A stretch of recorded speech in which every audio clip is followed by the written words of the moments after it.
안녕하세요. 토호TV입니다. 공동주택 초보 경위를 위한 내비게이션 토호TV 시작합니다. 좋아요 한번 눌러주시고 시청 부탁드립니다.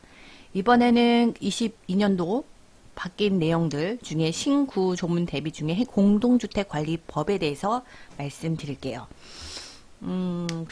이거는 좀 이렇게 비교해서 봐야지 차이를 아니까 개정 전과 개정 후를 양쪽으로 설명해 드리면 회계 서류는 작성해서 보관해라. 그리고 요청하면 공개라까지만 돼 있었어요.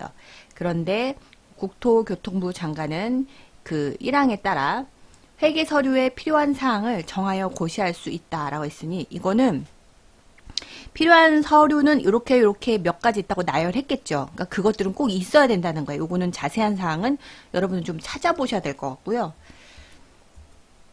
필요한 서류가 없으면 그게 문제될 수 있다는 거죠. 그 전에는 그냥 필요한 서류에 대해서 굳이 말씀을 안 했는데 여기서 나열했다니까 한번 여러분 찾아서 해보셔야 될 것 같습니다.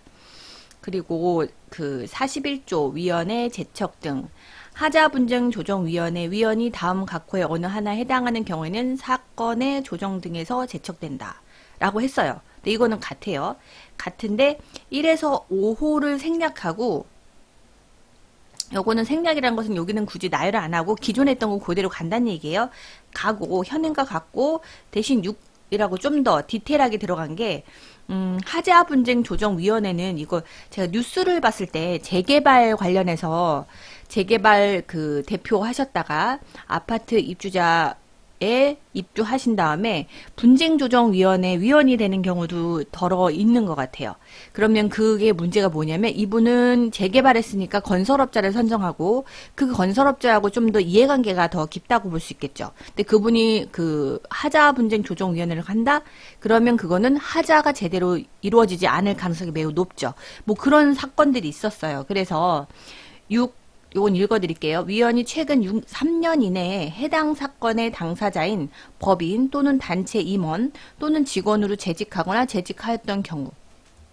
예를 들면 이거죠. 그 입주자 중에 한 명이 뭐 예를 들어서 무슨 건설사의 직원이다. 직원이면 그리고 그 직원이면서 분쟁조정위원회에 들어갔다. 그러면 그 건설사는 그 직원 활용하기가 너무 좋은 거죠. 그런 경우 있을 수 있고 또 7번째 위원이 속한 법인 또는 단체 최근 3년 이내에 속하였던 경우 포함해서 해당 사건에 관해 설계, 감리, 시공, 자문, 감정 또는 조사를 수행한 경우 얘도 위하고 아래가 같은 내용이겠죠. 근데 조금 계속 구체적으로 나열한 거예요. 이렇게 해서 피해 나가지 않도록 두루뭉실하면 이게 아니지 않냐라고 할 수 있기 때문에 더 디테일하게 나눈 것 같아요. 그 다음에 위원이 최근 3년 이내에 해당 사건 당사자인 법인 또는 단체가 발주한 설계, 감리, 시공, 감정 또는 조사를 수행한 경우.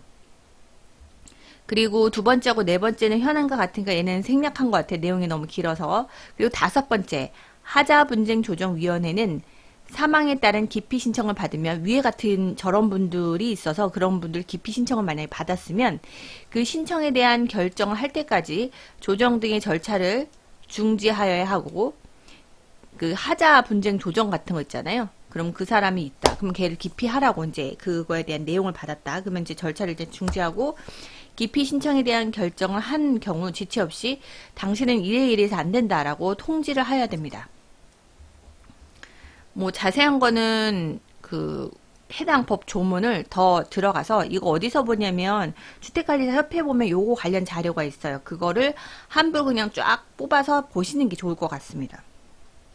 여기서 거기까지 하면 너무 내용이 방대해요. 그 다음에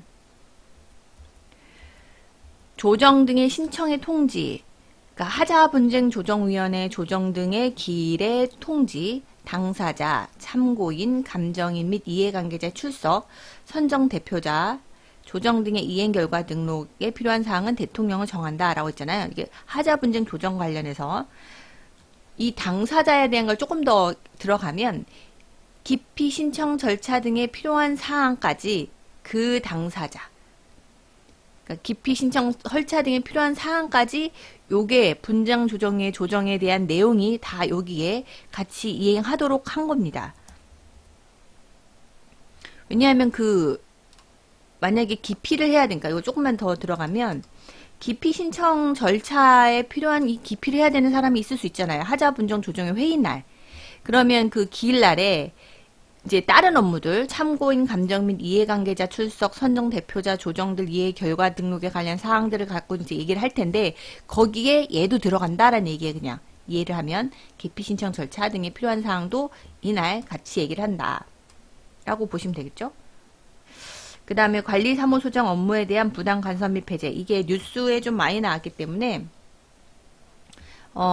그 소장님 중에 입주민한테 살해당한 것도 있었잖아요. 그런 것 때문에 좀 더 법이 바뀐 것 같습니다.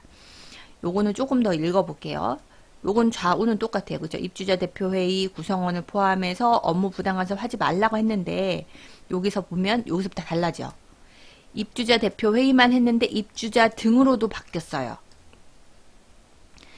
부당 간섭은 입주자 대표회의는 뭐뭐뭐뭐뭐 하지 말아라 라고 했는데, 그게 아니라 입주자도 포함이 된다는 걸로 바뀌었습니다. 그래서 여기서 보면 관리사무소장 업무에 대해 다음 각호의 어느 하나에 해당하는 행위를 해서는 안 된다. 근데 여기서는 관리사정 그 전에는 관리사무소장의 업무에 이 법 또는 관계법령을 위반하는 지시를 하거나 명령을 하는 간섭을 해서는 안 된다라고 했어요. 이게 정확하게 무슨 내용인지, 그죠? 알 수는 없지만 그냥 위반되는 지시라고 이제 두루 뭉실했는데, 이제 좀 디테일하게 나눴어요. 이 법 또는 관계법령 위반되는 지시를 하거나 명령을 하는 등 부당하게 간섭하는 행위.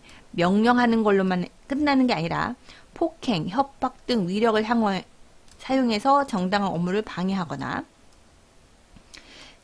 나는 그 민원이야 라고 얘기해도 그 사람이 만약에 여기 협박 같은 게 들어갈 수 있죠. 만약에 너 그럼 내가 너 잘라버릴 거야, 본사에 얘기할 거야, 뭐 이런 것들, 여기 협박이 들어갈 수 있는 거죠.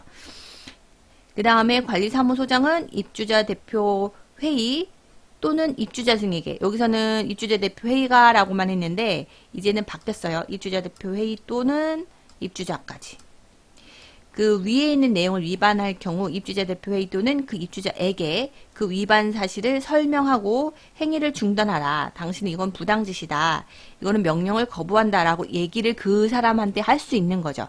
근데 그 전에는 이런 경우 관리사무소장은 시장군수구청장한테 보고하고 조사를 일해야 한다. 이게 현실적으로 어려워요. 자기 입주자인데 구청에다가 나 이렇게 했으니까 조사해달라 라고 얘기하면 그분들이 또 잘 해주나요? 현실적으로 어렵습니다. 시장군수구청장은 결국에는 어때요? 투표로 선출되죠. 그러면 관리사무소 직원은 여기에 그러니까 근무를 하는 거지 주거자가 아니에요. 그죠? 주거자가 아닐 확률이 높고, 일단은 입주자들은 그 여론을 형성하기 때문에 자기의 표를 깎아먹을 수 있다고 생각하기 때문에 관리소보다는 입주민의 의견을 더 많이 청취할 수밖에 없습니다. 이게 구조적으로 그런 거니까 이게 쉽지 않아요. 그죠? 그러면 우리는 그 멍든 가슴 귀만 듣고 계속 귀만 닫고 그냥 무시하라는데 이게 무시가 안 되는 거죠. 계속 화는 끓고, 이럴 때는 그냥 귀 닫고 그냥 다른 부서에다 얘기하느니 당사자한테 이렇게 거부할 수 있고 요청할 수 있다. 당신 이런 걸 위반했으니 이런 행위를 거부한다. 그리고 하지 마시라 하고 요청할 수 있다 라는 권리를 아예 그냥 기록한 거예요. 이게 보통의 평균화된 사람의 일반적인 상식인데, 이걸 굳이 쓴 이유는 이게 제대로 시행이 되지 않았기 때문에 어린아이한테 하나하나 찝어주시지 여기다 쓴 것 같아요. 시장군수구청장은 이거에 대해서 조사를 1회 받은 때에 이를 조사하여야 하고 부당하게 간섭한 사실이 있다고 인정하면 입주자 대표에게 조치를 해야 된다. 근데 이거 보세요. 구청장은 입주자 대표한테 전달해요. 그럼 이제 한 걸로 끝이야. 근데 이게 바뀌었어요. 지체 없이 조사하는 건 맞고, 이 위반한 사실이 있다고 인정하는 경우 입주자 대표 회의한테 전달을 하는 거. 왜냐면 여기서는 갑질을 입주자 대표 회의만 했다고 생각하고 이 조항을 만든 거예요. 근데 입주자만 아니라 입주자 등도 있죠. 현재 입주자 대표 회의가 아니지만 전 입주자 대표 회장이었을 수도 있잖아요. 그죠? 그러면 그때는 입주자 등이니까 이 사람한테 직접 범죄 혐의가 그러니까 이 입주자 대표이고 입주자한테 그 필요한 명령이나 조치를 하는 건데, 그 중에서 제일 심각하게 범죄 행위가 있다고 인정할 만한 상당한 이유가 있을 때는 구청에서 직접 수사기관에 고발할 수도 있다. 그전에는 없었어요. 그냥 입주자 대표회의한테 이거 위반했다고 통지만 해주면 돼요. 근데 이제 바뀌었어요. 입주자 대표 회의와 입주자 등, 그리고 수사하고, 그리고 그렇게 그 사람한테 직접 해당 가해자한테 직접 통지하고, 강하게 이분이 문제 범법 행위가 있다고 하면 수사기관에 직접 의뢰할 수 있다라고. 그래서 그 전에는 시장군수구청장은 사실조사 결과, 시정명령 등의 조치 결과를 이게 관리사무소장한테 통보해야 된다. 근데 이제는 필요한 명령, 시정명령이 아니라 필요한 명령을 지체 없이 입주자 대표 회의 또는 해당 입주자 가해자한테 그리고 주택관리업자 및 관리사무소장에 다 뿌리는 거죠. 다 통보해 주는 겁니다. 그리고 이거는 새로 생긴 건데 주택관리업자에 대한 부당간섭 배제 등 입주자 대표 회의 및 입주자 등은 주택관리업자한테 관리사무소장 및 소속 근로자에 대한 해고, 징계 등 불이익 조치를 요구해서는 안 된다. 정해놨죠. 이렇게 하면 안 된다. 그러니까 요거는 출력해서 좀 갖고 있으시면 좋을 것 같아요. 이렇게 하면 걸려요 라고. 자, 그러면 공동주택관리 시행령 계속해서 이제 앞에는 공동주택관리법이고요. 이번에는 시행령입니다. 그 법의 시행령. 그러면 이제 요거 계속해서 아까도 공동주택관리법 시행령이었죠. 제가 지금 착각을 해서. 계속해서 이제 밑에 있는 관리 방법의 결정 관련해서 위탁사나 자치, 도급 이런 거 있잖아요. 그런 거 관련된 개정 전과 후를 또 다음 시간에 비교하도록 하겠습니다. 오늘도 실력을 키우고 화이팅! 좋아요, 구독, 공유, 알람 신청 부탁드립니다. 또 뵙겠습니다. 감사합니다.